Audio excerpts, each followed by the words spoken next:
이현우가 쓴 거절당하지 않는 힘이라는 책을 보면 인간의 본성을 이렇게 표현하고 있습니다. 호모 레지스탕스, 저항하는 사람이란 뜻입니다. 이것은 저자가 처음 사용한 표현은 아닙니다. 인간을 가리키는 학술적인 이름 가운데 하나입니다. 타인이 자신을 설득하려고 할 때 본능적으로 저항하며 거절하고 싶어하는 존재가 바로 사람이라고 하는 거예요. 타인이 설득하려고 할 때 저항하는 유형은 크게 세 가지로 정리하고 있는데요. 가장 강력한 저항은요, 반발입니다. 이 유형은 설득의 내용에는 관심이 없습니다. 자신을 설득하려는 그 시도 자체가 싫어서 저항하는 거예요. 설득당하는 것이 자기 존재가 부정당하는 것 같아서 불쾌한 것이죠. 왜 이러잖아요. 아이들에게 공부하라고 하면 공부하기 싫다고 말하는 것과 똑같고요. 또 집에서 누군가 저에게 분리수거 하라고 하면 갑자기 분리수거가 하기 싫어지는 것과 비슷한 것입니다. 사람은 누구나 이런 마음을 가지고 있다는 겁니다. 두 번째로 중간 수준의 저항인데요. 의심입니다. 설득한 사람을 못 믿거나 의심하게 되면 설득의 내용이 이 마음에 와 닿지 않는다는 거죠. 그래서 모든 내용을 저항한다는 거예요. 충분히 이건 이해가 되는 부분입니다. 세 번째로 가장 낮은 수준의 저항은 현상 유지라고 하는 거예요. 변화를 거부하는 인간의 본성이라고 하는 것이죠. 바로 그래서 무관심한 태도로 일관하는 거예요. 일상에서 가장 많이 접하게 되는 그런 저항의 형태예요. 나는 관심 없어. 나 이걸로 충분해. 라는 생각이 그 어떤 설득에도 관심 없게 무대응하게 만든다는 것이죠. 길에서 전단지를 누가 나눠주면 아예 받고 싶은 마음이 없잖아요. 이 비슷한 거예요. 특이한 것은요, 가장 낮은 수준의 저항인 이 현상 유지가요, 설득하는데 가장 어렵다고 저자는 말하고 있습니다. 왜냐하면 저항하는 이유가 불분명하다는 거예요. 그래서 겉으로 드러나지 않아서 본인도 모르고 설득하는 사람도 왜 저항하는지를 구분하기가 너무 어렵다는 것이죠. 가장 잔잔하게 저항하는 것이지만 가장 설득하기가 어려운 것이 안주형, 현상 유지의 심리라고 하는 것입니다. 이 책의 요지는 간단해요. 설득하는 데 이 목적을 가지고 있는데요. 사람을 설득하기 위해서는 설득의 능력을 키우는 것도 좋지만 반대로 사람이 왜 저항하는지, 왜 거절하는지 그 요인을 알고 줄여가는 게 설득하는 데 훨씬 더 합리적이고 효과적이라고 하는 거예요. 저는 이 책을 읽으면서 타인을 설득하는 방법에는 크게 흥미가 별로 없었고요. 오히려 사람 마음 안에 이렇게 다양한 저항이 있다라고 하는 것을 새삼 알게 돼서 놀랐습니다. 저는 이 책을 읽는 동안 계속 떠올랐던 이미지가 있는데요. 전깃줄이에요. 여러분, 전깃줄을 잘라서 열어보면 그 안에 들어있는 게 무엇입니까? 구리입니다. 구리가 이 전깃줄에 있는 것은 저항이 가장 작은 금속이기 때문에 그래요. 사실 구리보다 더 작은, 저항이 작은 금속이 있죠. 은입니다. 그런데 은으로 전선을 만들면은 이 전선줄이 남아 돌겠습니까? 다 사람들이 가져가지. 그래서 그 다음으로 저항이 작은 금속을 택한 것이 구리입니다. 신앙도 이와 비슷해요. 마음의 저항이 없는 사람에게 하나님이 보내주시는 은혜와 능력이 잘 전달된다는 것입니다. 그러나 마음의 저항이 강하면 하나님의 은혜, 능력이 막힌다는 거예요. 하나님이 아무리 은혜와 능력을 공급해도 마음의 그 저항이 강하면 계속해서 밀어낸다라고 하는 것입니다. 의심으로 생기는 저항, 삶의 형편으로 생기는 저항, 나는 이만하면 됐다라고 여기는 현상 유지와 같은 안주형 마음의 저항이 하나님과 통하는 이 통로를 차단하고 막아버리고 밀어낸다라고 하는 것입니다. 오랜 세월 신앙생활을 하면서도 하나님의 은혜와 능력을 경험해 본 적이 거의 없는 사람이 있죠. 이것은 하나님이 그에게 무관심해서 일어나는 현상이 아닙니다. 하나님의 영이신 성령을 밀어낼 만큼 마음의 저항이 강한 거예요. 신앙생활을 오래 하는 것과 상관이 없어요. 마음의 저항이 계속해서 남아있으면 하나님이 끊임없이 은혜와 능력을 공급하고 지혜를 주셔도 다 밀어낸다라고 하는 거예요. 통하지가 않는다는 것이죠. 이러한 본능적인 저항을 그대로 내버려 둔 채 우리가 살아가게 되면 우리의 삶에는 가능성이 모두 사라지는 거예요. 아무런 변화도 일어나지 않는다는 것입니다. 우리에게 찾아온 소중한 기회가 기회인지 모르고 그냥 스쳐 지나가게 만든다는 것이죠. 지금 여러분 앞에 놀라운 기회가 찾아왔는데 여러분 그 기회인지 모르고 그냥 흘려보내고 있는지도 몰라요. 우리는 마음에 부정적인 저항을 없애야 합니다. 부정적인 저항을 없애기 위해서는 오직 길은 한 가지뿐입니다. 예수님에게 나아가는 거예요. 예수님의 말씀을 이해하고 예수님을 온전히 묵상하게 되면 우리 마음에 가득했던 그 저항들이 사라지고 하나님과 통하기 시작한다는 말씀입니다. 우리말에 신통하다는 말이 있죠. 그에게 전에 절대로 일어나지 않았던 것들이 막 일어날 때 그 녀석 거 신통하네 뭐 이런 말을 하잖아요. 뭔가가 잘 풀릴 때 신통하다는 말을 하잖아요. 그 말은요, 하나님과 통한다는 뜻이에요. 하나님과 우리가 통하게 되면 지금까지 일어나지 않았던 놀라운 일들이 우리의 삶 가운데, 우리의 교회 안에서 일어난다라고 하는 말씀입니다. 우리 모두 오늘 예수님의 말씀을 통해서 부정적인 마음의 저항을 다 없애버리고 신통한 인생을 살게 되길 주님의 이름으로 축원합니다. 오늘 본문에 마음의 저항이 강해서 하나님의 말씀이, 예수 그리스도의 말씀이 들어가지 않는 사람이 등장합니다. 그게 누구냐면요, 맹인이에요. 맹인은 앞을 보지 못하는 사람입니다. 맹인이 앞으로 나아가기 위해서는요, 부딪힘을 겪을 수밖에 없어요. 앞이 안 보이니까. 부딪히고 넘어지기를 반복하다 보면 삶은 위축될 수밖에 없죠. 생존에 관한 것 외에는 아무것도 안 하는 것이 낫겠다는 생각을 갖게 될지 모릅니다. 왜냐? 계속 부딪히고 넘어지니까요. 현실에 안주할 가능성이 높아지는 것이죠. 그대로 현실에 안주하게 되면 정말로 미래는 암담해지는 것입니다. 여기서 맹인은요, 육체적인 맹인을 의미하지 않아요. 영적인 눈이 닫힌 사람이에요. 영적으로 보지 못하는 사람을 의미합니다. 이 맹인의 이야기는 영적인 분별력이 없는 누군가를 비판하고 있는 이야기예요. 오늘 본문 앞을 보면 이런 내용이 나와요. 예수님이 7병2여, 5병2여로 5,000명도 먹이시지만 7병2여로 4,000명을 또 먹이시기도 해요.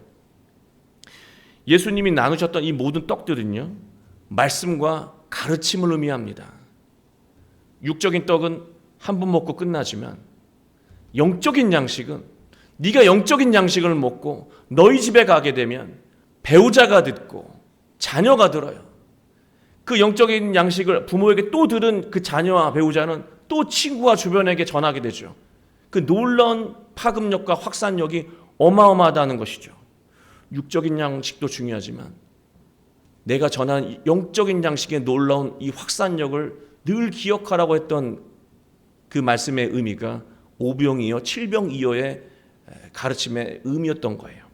그러나 제자들은 여전히 그런 생명의 양식에는 관심이 없고요, 먹는 떡에만 집착하고 있었습니다. 눈에 보이는 증거만 바라고 있었습니다.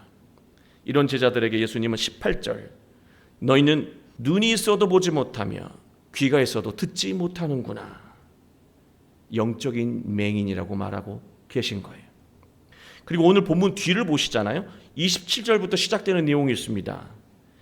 예수님이 제자들에게 내가 누군 줄 아냐? 라고 물어보셔요.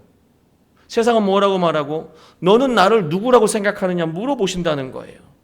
제자들은 정확하게 예수님을 모릅니다. 지금 눈앞에 계신 예수님이 어떤 분인지 몰라요. 무지예요. 대답한 제자는 베드로인데요.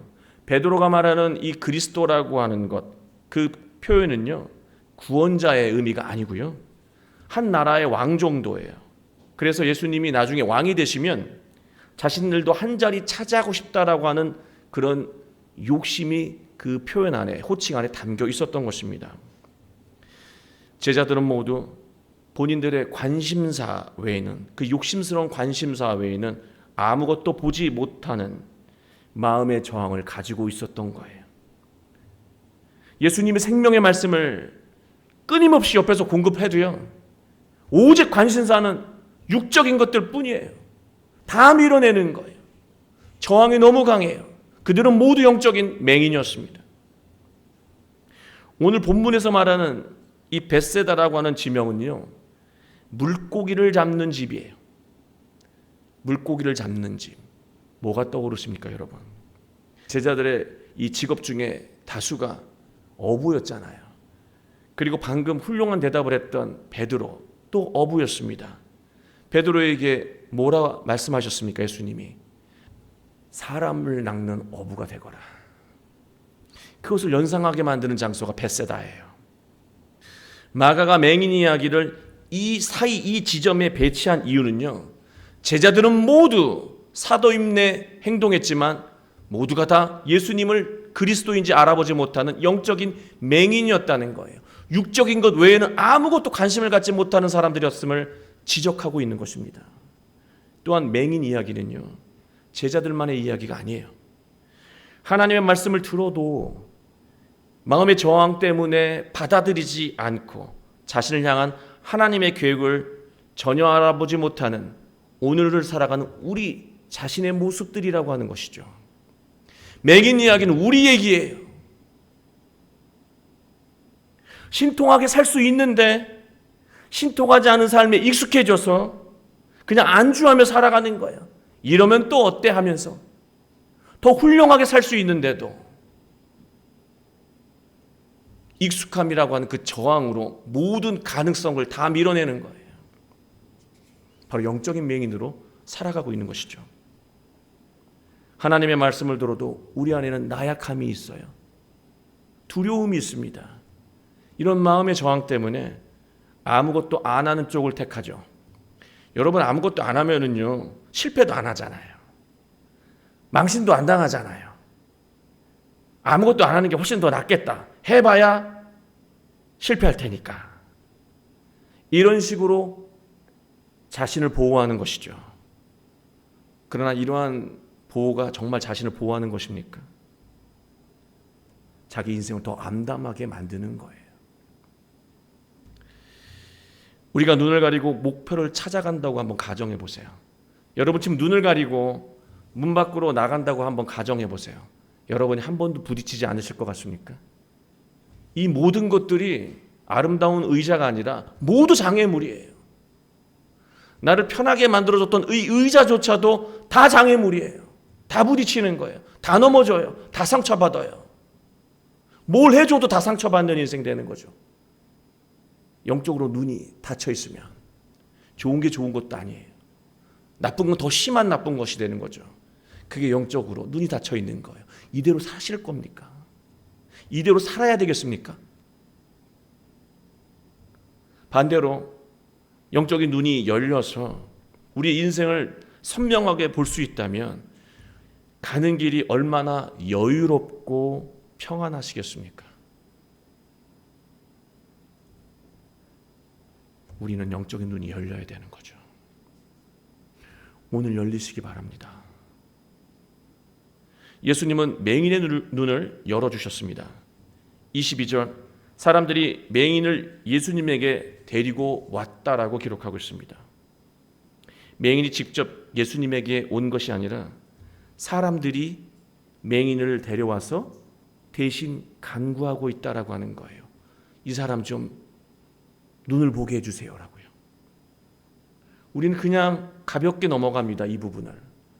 그러나 여러분, 우린 여기서 놓치지 말아야 돼요. 첫 구절부터 놓치면 안 돼요. 안타까운 것은 사람들이 아니라 누구죠? 맹인이에요. 삶이 고통스러운 건 사람들이 아니라 맹인이라고요. 사람들이 데려오는 것, 안 보이니까 데려다 주는 것까지는, 예수님에게 데려다 주는 것까지는 저는 이해할 수 있습니다. 그러나 예수님 앞에서 나를 치료해달라고 간구하는 것까지 사람들이 하고 있다는 거예요. 맹인이 치료해달라고 말하는 게 아니라요, 데리고 온 사람들이 이 맹인 좀 치료해 주세요라고 부탁하고 있다라고 하는 것이죠. 치료받겠다는 의지가 전혀 어디에서 찾아볼 수가 없어요. 맹인에게서는 말이죠. 영적인 맹인은 자신이 영적인 맹인인지 모르고 살아간다는 사실입니다. 그래서 영적인 맹인인 것이죠. 내가 영적인 맹인인지 모르니까 영적인 맹인이라고 하는 거예요. 불편하지 않은 거예요. 그래서 눈을 고칠 필요가 없어요. 왜냐? 난 잘 살고 있거든요. 인생이 다 이런 거라고 생각하거든요. 그 이유를 제가 두 가지를 한번 곰곰이 묵상해 봤어요. 어떤 경우인가? 첫 번째는 어차피 나는 무엇을 해도 안 된다는 두려움, 패배감에 익숙해진 거예요. 그래서 그냥 무력하게 사는 것이 하나도 안 불편해요. 하루 종일 휴대폰만 봐도 걱정되지 않아요. 하루 종일 아무 생각 없이 살아도 두려운 마음이 들지 않아요. 무력감에 익숙해진 거예요. 가능성을 다 저항해버리는 것이죠. 또 반대의 경우입니다. 자신은 세상의 경험도 많고 능력도 있어서 신앙생활하는 사람들이 모두 다 나약한 사람들, 그들이 하는 소꿉장난처럼 보이는 것이죠. 자기는 신의 도움 없이도 잘 산다고 생각하는 거예요. 이것은 자신의 나약함을 세상에서 얻은 소유물로 가려보려고 하는 생각인데요, 실질적으로는 두려워하고 있다라고 하는 것이죠. 사람은 하나님 없이는 두려움을 느낄 수밖에 없어요. 자기가 자신을 속이면은요, 답이 없습니다. 아까 말한 대로 어떤 이유로 저항하는지 모른다는 거예요. 그런 면에서 예수님 앞에 나온 맹인은 복이 있는 사람이죠. 예수님을 만난 영적인 맹인이었던 제자들은 복이 있는 사람들이에요. 예수님을 만나지 않았으면 평생 영적인 맹인으로 살았을 우리가 바로 복이 있는 사람들이에요. 이 사실을 항상 기억하며 살아가시기 바랍니다. 여러분, 복이 있는 사람들이에요.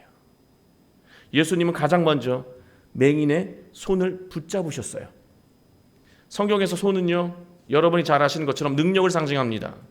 권능을 상징하죠. 손을 붙잡아 주셨어요. 왜?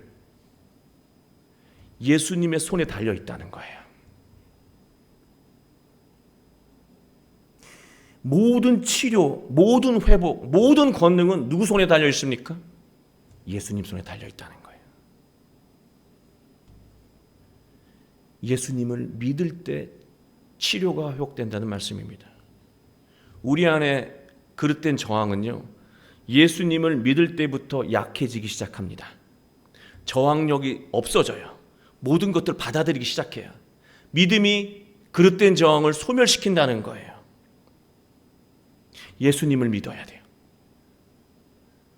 내가 하나님의 말씀에 자꾸 의심이 가고 저항하고 거부하는 마음이 든다면 예수님에 대한 믿음을 다시 회복해야 돼요. 예수님은 마을 밖으로 데리고 나가셨습니다. 이게 치료예요, 여러분. 치료의 과정이라고 하는 것이죠. 여기서 말하는 이 마을이라고 하는 개념은요, 불의한 생각이 지배하는 장소를 의미해요. 속된 저작거리 같은 것을 의미하는 거예요. 늘 권모술수가 난무하는 것을 말해요. 이 마을이라고 한 곳에서 선한 마음을 쓰고 양보하고 희생하고 사랑하잖아요. 바보라고 손가락질해요. 처음에는 한번 시도해 보는데 모든 사람들이 비웃고 함부로 대하기 때문에 이렇게 사는 게 안 되겠다라고 하는 마음을 갖게 만드는 곳, 그게 바로 사람들이 주인 행세하는 장소, 마을이라고 하는 것이죠. 그 마을에서 벗어나지 않으면, 그 마을에서 떠나지 않으면 거룩한 하나님의 말씀, 너를 생명의 능력으로 이끌어갈 말씀을 평생 저항하게 만든다는 거죠. 이 장소에서 벗어나야 된다는 거예요. 그래야 닫혀있는 영의 눈이 열린다라고 말씀하고 있는 것입니다. 불의한 장소, 불의한 환경, 선한 것을 기대할 수 없는 사람들 사이에서 벗어나야 해요. 그렇게 벗어나서 예수님과 함께할 때 영적인 눈이 열리기 시작한다는 말씀입니다. 어느 고승이 했던 말씀을요, 우연하게 유튜브에서 봤는데 참 공감할 만한 말씀을 하셨어요. 스치는 인연에 집착하지 말라는 거예요. 소중한 인연을 알아보고 그 인연에 집중하라고 하는 것이죠. 근데 우리는 구분하지 못해요. 의미 없는 관계에 열을 올리고요, 소중한 관계를 등한시합니다. 그래서 고통을 스스로 이고지고 살아가게 된다는 거예요. 지혜로운 사람들, 현명한 사람은요, 지금 자기 인생에서 내가 최선을 다해야 될 대상과 끊어내야 할 대상들을 구분한다는 것. 이거 미워라는 말이 아니에요. 나를 지킬 수 없는 사람으로부터 나를 벗어나게 만들어야 한다는 말씀이에요. 이게 바로 불의한 장소, 이 마을에서 예수님께서 벗어나게 한 것입니다. 이게 바로 치료라고 하는 거예요. 불의한 환경에서 벗어날 때 하나님을 거부하는 저항이 사라지고 하나님과 통하기 시작한다는 것입니다. 불의한 환경에서 벗어나기 위해서는요, 결단해야 돼요, 여러분. 결단하지 않으면 벗어날 수 없어요. 미련을 갖고 있으면 절대로 저항이 사라지지 않는다는 거죠.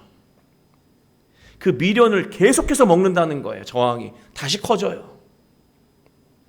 이 불의한 장소에서 벗어나서 내 안에 있는 하나님의 말씀을 거부하는 저항이 사라지면 하나님의 주시는 말씀의 열매를 그 어떤 방해도 받지 않고 수없이 맺게 된다는 것이죠.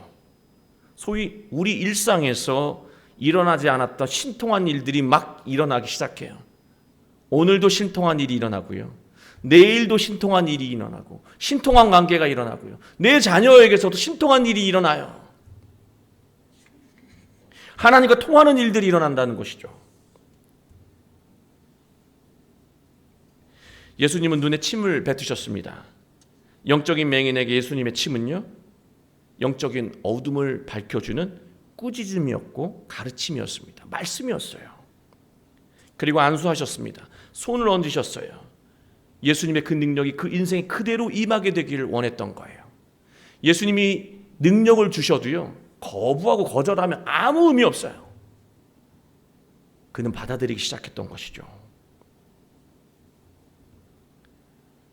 마음의 저항으로 삶의 능력을 잃어버렸던 영적인 맹인이 하나님과 하나가 되도록 예수님이 말씀을 주신 거예요. 우린 주일마다 예배하며 예수님에게 안수를 받고 있는 것입니다. 삶을 살아가면서 겪게 되는 수많은 걱정과 두려움, 의심과 안주하려고 하는 이 저항으로 인해서 닫혀버린 우리의 영적인 눈을 열고 있는 거예요. 예수님 말씀을 지금 열고 있는 거라고요. 능력을 회복하고 있는 거예요. 지난주와 똑같은 예배가 아니에요. 그래서 예배가 중요한 것입니다. 예배 시간에 하나님의 말씀으로 예수님에게 안수를 받으면 마음의 저항이 쉽게 사라지고 금세 하나님의 능력으로 살아가게 될까요?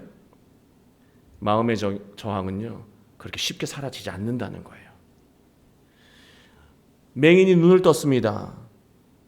그래서 예수님이 뭐가 보이냐고 정확하게 질문해요. 예수님의 말씀을 여러분이 들으셨습니다. 자, 자네 인생에서 이제 뭐가 보이는가? 무엇을 추구하며 살아가야 되는지 보이는가 물어봤을 때 답하실 수 있으십니까? 모두가 예수님의 말씀, 하나님의 말씀을 들었는데 그 질문을 예수님이 뭐가 보이느냐? 정확하게 보입니다라고 답하실 수 있냐고요. 이 맹인이 아무것도 안 보이다 뭔가를 보기 시작합니다. 24절을 보시면 사람들이 보입니다. 사람들이 보인다는 거예요. 나무 같은 것들이 걸어가는 것을 보나이다. 나무가 어떻게 걸어갑니까? 나무는 걸어가지 못해요. 이것은 무엇을 상징하는 표현이냐면 보기는 보는데요, 정확하지 않는 거예요. 어설픈 거예요. 어설프게 보기 때문에 삶을 왜곡해요. 아예 깜깜하면 하나님 도무지 아무것도 안 보입니다. 주시면 따르기라도 하겠습니다 할 텐데요. 어설프게 보니까 지난주에 우리가 어둠이라고 하는 이 단어가 스코티아라고 하는 단어가 어정쩡하게 보이는 것, 불투명하게 보이는 것이라 그랬잖아요. 밝기가 조금 있어서 자기가 지금 빛 가운데 있는 거라고 착각한다고 말씀드렸잖아요. 지금 그런 상황이에요. 왜곡해서 삶을 보고 있다는 것이죠. 하나님의 말씀, 예수 그리스도의 말씀을 들어도요, 우리는 늘 긴장해야 돼요. 내가 제대로 보고 있는가? 그렇지 않으면 또 실패하게 됩니다. 또 신통하게 살 수 있는 기회를 잃어버리게 돼요. 나에게 다가온 기회를 또 그냥 스쳐 지나가게 만들 수도 있다는 거예요. 예수님은 다시 안수하셨습니다. 그리고 말씀을 가르치신 거예요. 그 순간 맹인은 주목합니다. 여기서 주목한다라고 하는 이 말이요, 본다는 말이 꿰뚫어 본다는 거예요. 디아블레포, 꿰뚫어 보다. 앞에서 말한 것과 달라요. 그 본질을 보기 시작했다라고 하는 거예요. 환경과 삶과 현상의 본질을 보기 시작했다는 것이죠. 영적인 눈이 제대로 열리기 시작한 거예요. 말씀을 또 듣고 묵상하고 또 듣고 묵상하고 자만하지 않고 자신하지 않으면서 늘 겸손하게 말씀을 듣고 묵상할 때 정확한 영적인 눈이 열린다는 것이죠. 예수님은 그를 집으로 보내시면서 다시 말씀하셨어요. 다시 말씀하셨다는 건 중요하니까 다시 말씀하셨겠죠? 마을에는 들어가지 말거라. 이게 얼마나 중요한 말인지 아시겠습니까? 여러분이 불의한 친구들, 불의한 환경을 복음으로 바꾼다는 그 착각하지 마세요. 여러분이 오염돼요. 불의한 마을로 들어가지 말거라. 네 거의 다 소멸된 저항이 다시 커진다라고 하는 거예요. 결단하라고 말씀하고 있는 것입니다. 저는 말씀을 준비할 때 자꾸 자신감이 묵상이 되더라고요. 자신감은 자기 자신에 대해 느끼는 그 뜨거운 감정 아닙니까? 나 할 수 있어. 근데 여러분, 내가 아무리 자신감을 갖고 싶어도요, 내 확신을 갖고 싶어도 내 안에 하나님이 계시지 않으면 내가 뭘 보고 나를 믿습니까? 3일이면 그대로 믿을 수 없다라고 하는 게 나타나는데요. 내 안에 하나님이 계속해서 동행하실 때, 예수 그리스도의 말씀이 내 안에 가득 충만할 때 나는 계속해서 그 3일을 넘어서 6일을 넘어서 계속해서 새로운 삶을, 능력의 삶을 살아갈 수 있게 된다는 말씀입니다. 그러기 위해서 하나님과 통해야 된다는 것이죠. 단절되면 아무 일도 일어나지 않는다는 것입니다. 예수님의 말씀을 오늘도 묵상하고 또 묵상하고 주야로 묵상함으로 내 마음에 새기게 될 때 여러분은 영적인 눈이 열려서 놀라운 삶을 살아가게 되실 것입니다. 예수님이 주시는 그 말씀의 능력으로 영적인 눈이 활짝 열려서 늘 승리하는 우리 모두가 되기를, 우리 교회가 되길 주 예수 그리스도의 이름으로 축원합니다.